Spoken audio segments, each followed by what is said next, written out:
Hey there, welcome back to the Imperial Truth, the corner of the Warhammer community dedicated to thinking outside the box, not just about what is or isn't, but also what could be. The corner of the community where we dare to ask the question, what if? Today's scenario, set in the vaguely different darkness of the far future, might seem familiar to those of you who saw the last video. That's probably because this is a follow-up of sorts. If you do like the video, I'd really appreciate if you subscribe, and be sure to let me know in the comments if you have any suggestions for future topics. I won't be running out of topics anytime soon, but it's always nice to explore the topics you guys suggest too. Not that I've done that yet, but anyway, the universe I set up in the last video, titled What If Horus Never Fell to Chaos, had a bit of an open ending, with an Imperium ruled by a council of the survivors of that video's Aurelian Heresy, with a greatly diminished religious influence from the Ecclesiarchy, the Church of the Emperor in the 40k universe. Don't worry if you didn't see that last video though, they are largely separate scenarios, with the last one being focused on the 30k setting and this video focusing more on the 40k setting. The two being connected is for the most part a simple convenience, as the real meat of the matter in today's video is how the Imperium would work if the Ecclesiarchy never arose. First, some elaboration on exactly what the Ecclesiarchy and Imperial cults are might be useful to demonstrate exactly how different existence would be in a more secular Imperium. So sit back, grab some snacks, kick up your feet, and enjoy this deep dive into the two least controversial topics on YouTube: religious doctrine and politics.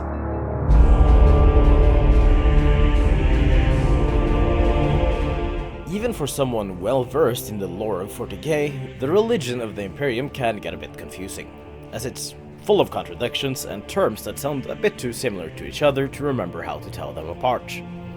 For instance, the religion itself, called the Imperial Creed, is equally often called the Imperial Cult or Cult Imperialis, while the Church of the Imperial Creed is called the Ecclesiarchy, or formally the Adeptus Auditorum, as the religious branch of the Imperial government. That's a total of 5 different names for pretty much exactly the same thing, which can be a bit too much. In this video I'll be using them all pretty much interchangeably. The easiest way to explain the larger structure of the Ecclesiarchy is funnily enough to compare it to a real-life religion like Christianity. Just like how within Christianity there are different branches like Catholicism, Protestantism, or Eastern Orthodoxism, the Imperial Creed has the same. Though none of these branches are widespread enough or have enough lore on them to actually merit mentioning in detail. It's said that the Imperium has 1,000,000 worlds, so it's not too far-fetched to imagine that each of those has at least one branch, sect, cult, or whatever you want to call it for themselves. The thing that unifies all these branches, however, is their worship for the God Emperor, even if it does come in a wide array of forms. Some worship the sun as an aspect of the Emperor, some believe he is more of a metaphorical deity than an actual guy sitting on a throne, and some think he's a disembodied spirit moving around the galaxy, helping where belief is the strongest. There are as many ways to worship the Emperor as there are humans in the galaxy, though the two most common are worshipping his physical form from sitting atop the Golden Throne, and worshipping his aspect as the machine god of Mars, the ominous Saya. Funnily, the creature that began the machine cult on Mars is likely a Catan shard of the Void Dragon, sealed away there by the Emperor in the 12th century. But that's a matter for another day. Whether he likes it or not, and that is a topic of hot debate both in and out of universe, the Emperor is revered as a god. The Ecclesiarchy has, through thousands of years, clawed out a position of almost limitless power in the name of their Emperor, and used that power to fill their corrupt pockets, spread their cult, and destroy any and all who might disagree with them. The Ecclesiarchy also keeps armed forces for themselves, in the shape of the Adeptas Sororitas, the all-female order of nuns with guns, who drive around with tanks firing rockets from church organs. They maintain cloisters on a number of worlds, and are organized into multiple different orders, each having some minor differences in religious doctrine and battle tactics. The ecclesiarchy has ingrained itself into all levels of imperial society, and are in many cases the fundament on which that society is built, for better or for worse. So how exactly would the galaxy look without them?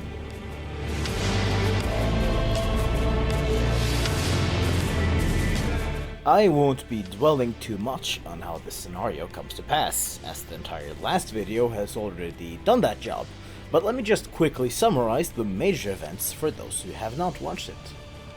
Horus never fell to chaos. Instead, Lorgar ascended to demonhood and took charge of the traitor force, after a massive battle at the planet of Ulanor that saw most of the loyalist legions almost entirely wiped out. In the end, Terra held out, but at a steep price, with the Emperor giving his own life to stop Lorgar.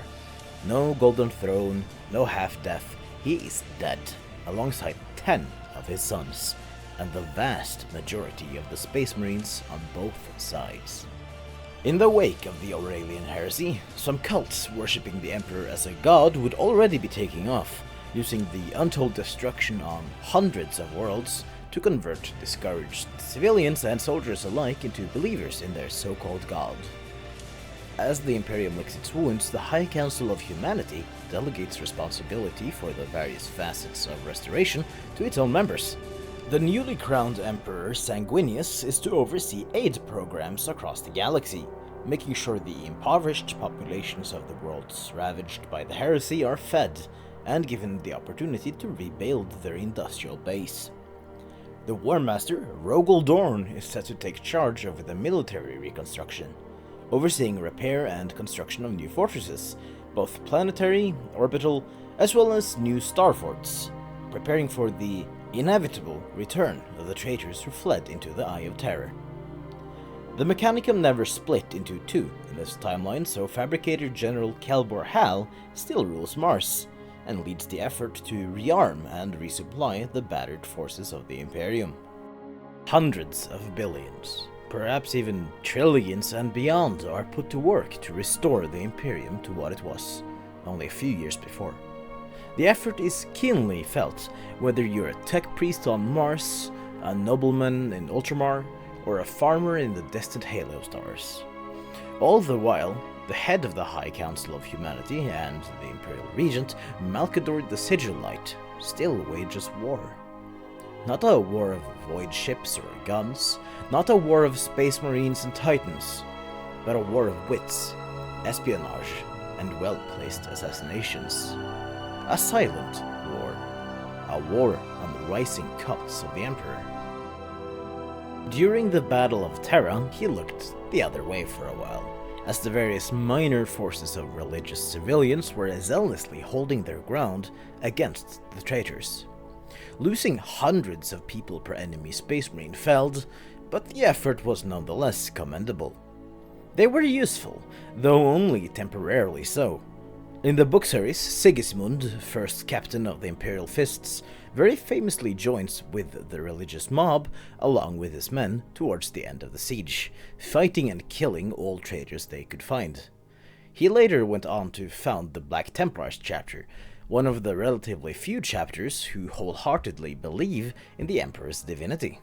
This would likely not have come to pass in this version of that reality. Many coincidences needed to happen for Sigismund to find and join the living saint Euphratic Healer during the Siege of Terra, and with so much changing in the heresy, there's little chance these events would have played out the same. Sigismund would remain first captain of the Imperial Fist's Legion, and more importantly, he'd remain outside of Malcador's sights. No religious figures would be outside of Malcador's reach or view.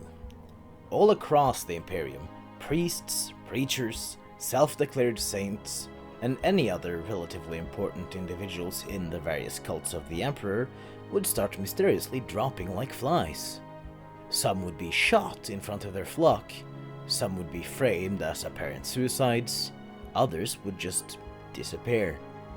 On every planet with cult activity, those with any sense of self-preservation would stop seeking out religious gatherings.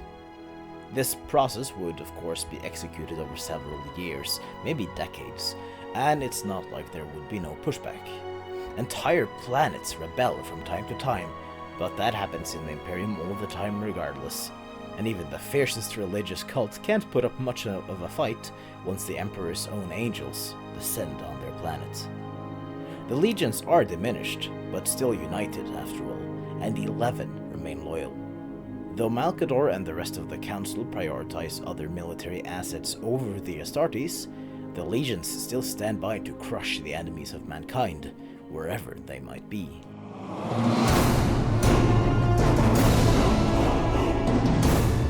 Around 1,000 years after Horus was slain and the Emperor was interred on the Golden Throne, a cry reverberated throughout the galaxy.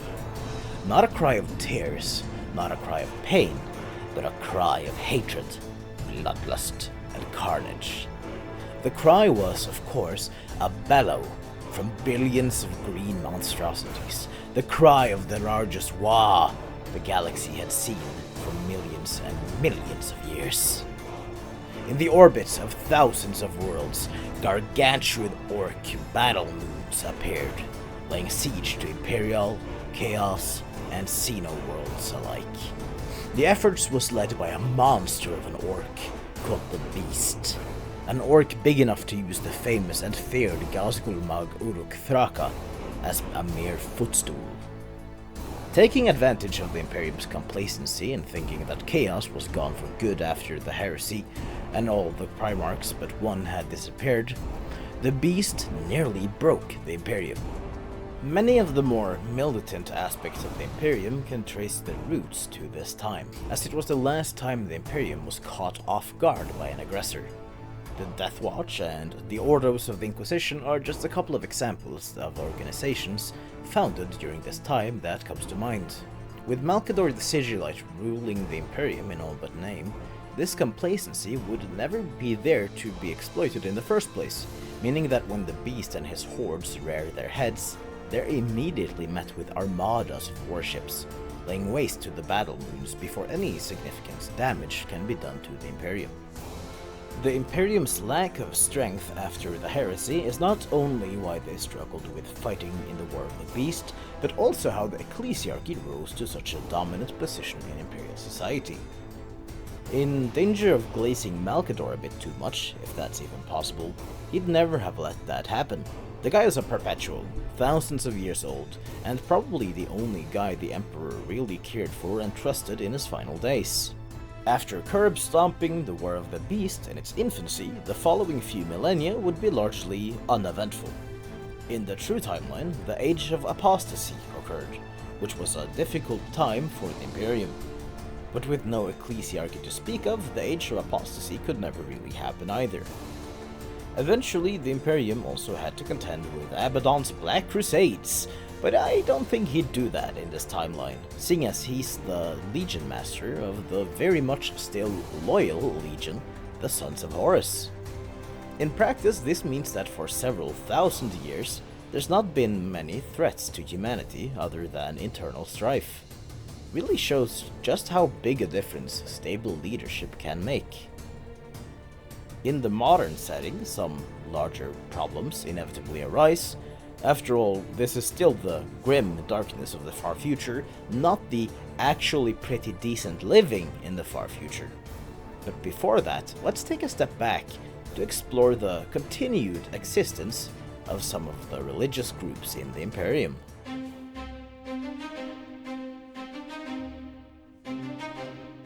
There are two schools of thought when religion is concerned in science fiction. One is that religion will eventually go out with a whimper, die off by itself as human progress reaches that point where there is no room for gods and deities. The other is that religion is an integral part of the human condition itself, that there will always be those who turn to faith to explain what they cannot. I'm not nearly qualified enough to have an opinion on which is the correct one, but let's assume that in the 40k universe, it's the latter. In practice, this means that no matter how much effort is spent to root out religious organizations, new ones will always arise. A point would be reached either where Malcador himself realizes it's better to contain and cultivate the cults of the Emperor rather than try and fail to stop them, or where Sanguinius, who is still the de jure Emperor, orders him to do the same. When and how this happens is not all that relevant, but eventually the protocol on how to handle religious groups is changed. Still wanting to control the movement, the initial change is an unofficial decrease in crackdowns on groups that worship the Emperor.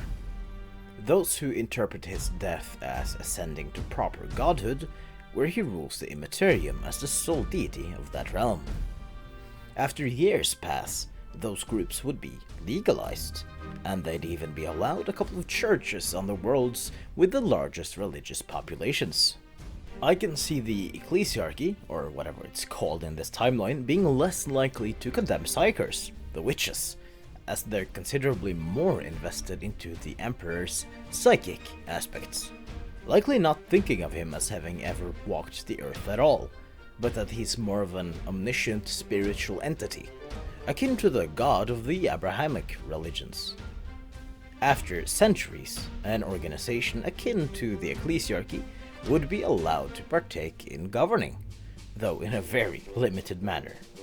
The core principles of the now centralized Church of the Imperial Creed would continuously be manipulated to serve the goals of Malcador, using a group of subversive, inquisitive operatives. Nobody expects the Spanish Inquisition. These inquisitors, or so to say, would be very different from the Emperor's Holy Inquisition we all know and tolerate in the 40k universe of today.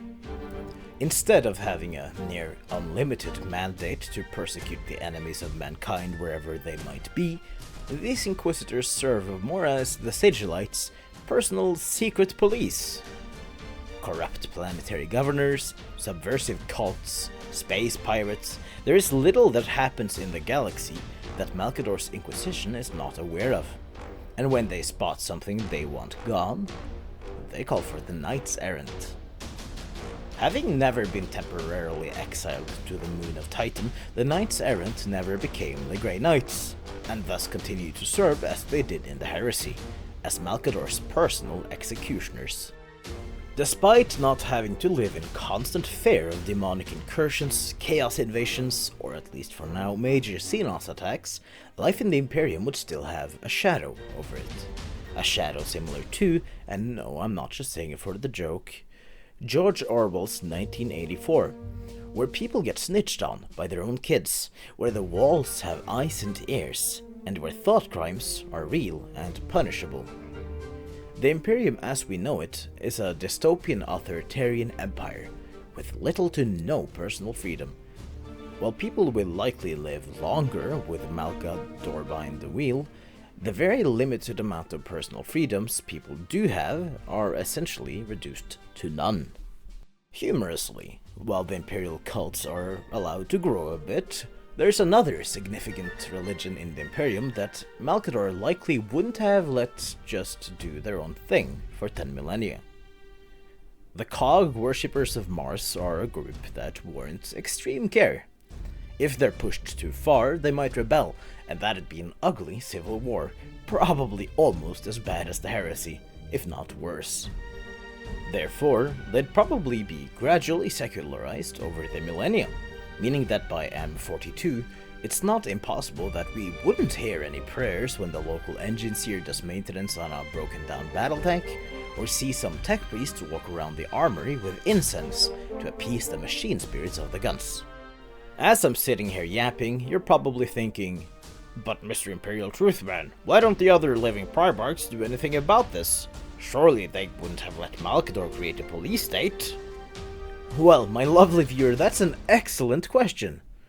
Let's briefly take a look at what the Primarchs have been up to since we last saw them get absolutely pounded by Lorgar.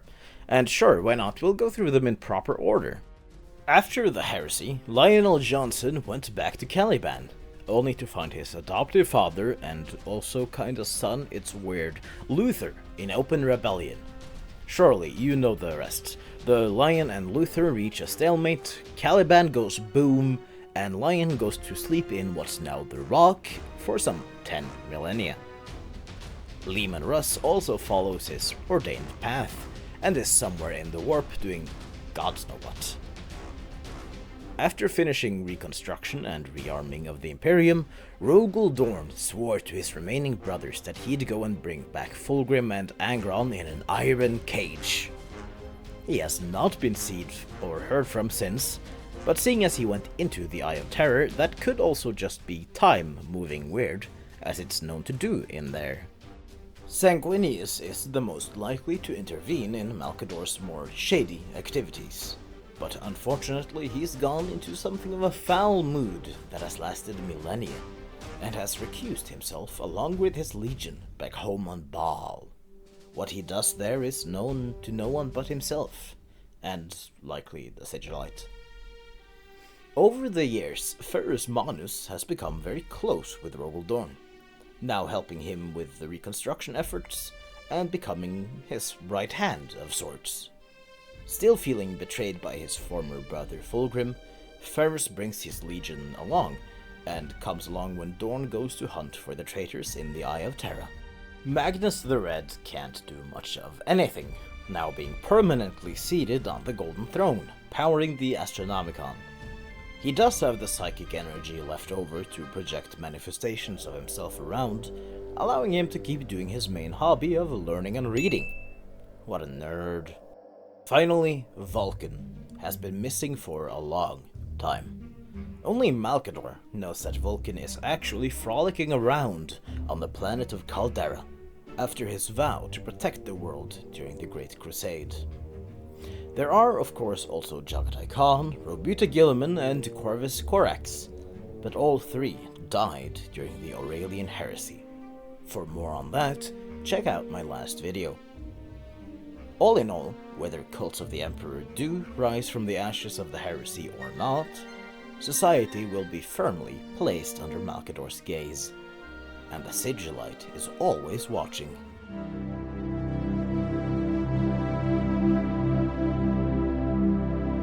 The destruction of the Pharaoh's device during the Horus Heresy is a seemingly minor event.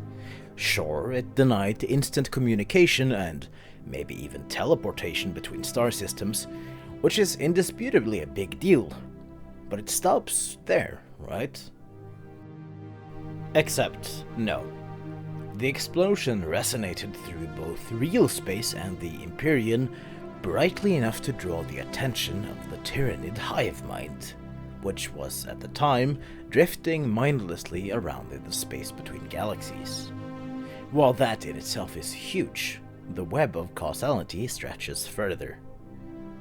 After the Necron Empire went to sleep some 60 million years ago, their ruler, Sarek the Silent King, chose to leave our galaxy on a huge planet-like craft to explore other galaxies in an attempt to find a way to grant the Necron species a way to regain their mortal bodies.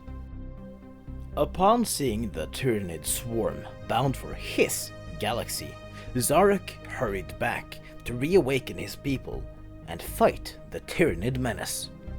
This wasn't because he was worried for his people directly, but rather because he was worried the Tyrannids would eat all biological life in the galaxy, thus making reversing the biotransference unviable. Upon coming back, he was likely shocked to not only see that his ancient enemies, the Eldari and Orcs, were still rampaging around, but there were also new, primitive species waging wars, and multiple massive warp storms ravaging the galaxy. I assume the Necrons were programmed to start awakening anyway in late M41 to early M42, but the Tyrannids would have brought Zarek home a few centuries early at the very least. If, however, the Tyrannids never spotted the Milky Way galaxy, and Zarek hadn't returned home when he did, another would likely have tried to seize his seat. Imhotep the Stormlord, rival of Zarek, is the leader of the portion of the Necron nobility that do not wish to revert to their mortal bodies. In the current setting, they're fighting a full-fledged civil war, and they're relatively evenly matched with the forces of Zarek. Now imagine if Imhotep had several centuries more to influence and gather support. If Zarek returned to the galaxy around where the current setting is set, a couple of decades into M42, he'd be severely outclassed and outgunned. While you chew on that, let's remember that one very unpopular, but kinda funny, retcon Games Workshop did, in that the famous squats were almost entirely wiped out by the Tyranids. Sure, they later came back as the Leagues of Votan when Abaddon split the galaxy in two, but without any Tyranids to eat them, the squats are still a common sight throughout the Imperium, going around on their land trains and kick-ass motorcycles, and doing whatever those rotund little guys do. In a similar vein, the fate of the Tau Empire is greatly impacted by there not being any Tyranids around as well. Both the Tau fans in my tiny audience are gonna hate me for saying this, but during the initial conflict between the Tau Empire and the Imperium, the Damocles Crusade, the Tau were losing, and losing badly. If it weren't for the timely intervention of the Hive Fleet Behemoth bearing down on Macragge, the Tau wouldn't have much hope against an Imperium 100,000 times its own size. I also haven't discussed the Traitor Legion remnants much, but honestly I don't see the need to. They fled into the Eye of Terror with a small fraction of the force they fled with in the true timeline, and considering most of the Imperial Fists and Iron Hands legions, along with both Primarchs, can be presumed to be hounding the traitors inside the Eye, they don't have much hope of any large-scale attacks on the Imperium anytime soon. Some raids from Chaos fleets can occur from time to time, but the only coherent warband, led by Fulgrim and his lackey Angron, will be too busy fighting off Pharismanus and Romuald Dorn to do anything of significance in real space for the foreseeable future. Now, back to Imhotep the Edgelord and his bid to become ruler of all Necron kind. Zarek realizes he can't take on Imhotep by himself, so he does the only rational thing he can think of, despite abhorring the very idea. He parks his planet-sized ship in the Sol system and hails Terra, waving the metaphorical white flag of peace. I don't believe Malcador ever really shared the Emperor's view that all aliens had to be wiped out for humanity to prosper, so I can see him carefully accepting a temporary truce to discuss with Zarek.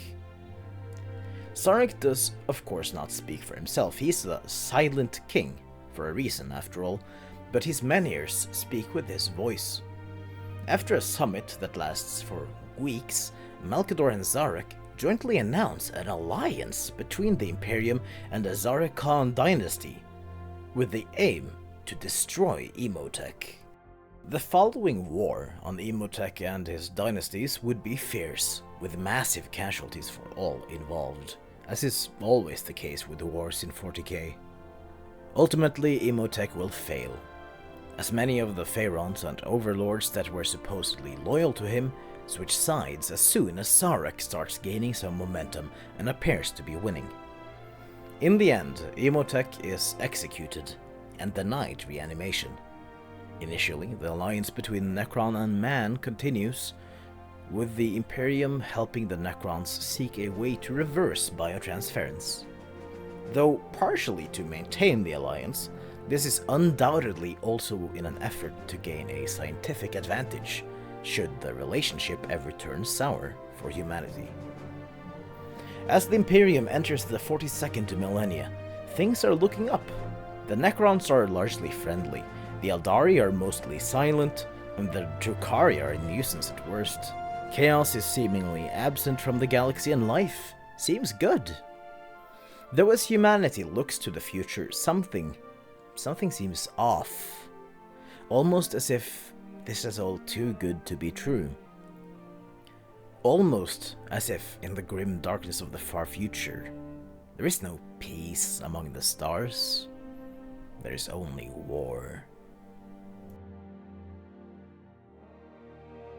Hey, look at you. You made it all the way through.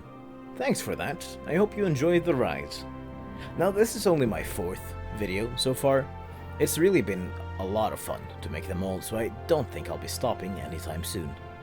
I meant for this video to be a relatively short follow-up to the last one, but as you can see I failed spectacularly on one specific part of that attempt, but oh well. I'll try to make the next video and release it in 2 weeks or so.